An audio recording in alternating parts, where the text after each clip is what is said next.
Good morning, folks. This is part of In God in Nature's Great Outdoors. Well, I got up early this morning. It's roughly about 5 o'clock to come outside so you can hear the tree frogs and the grasshoppers.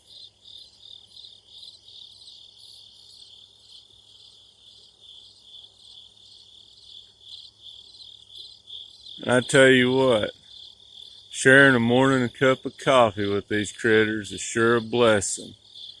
I encourage everyone just at least once, get up early and get outside before the sun comes up and enjoy what God's created. Listen to the creatures. It's like a beautiful music going on in the woods. Y'all have a blessed day in nature's great outdoors.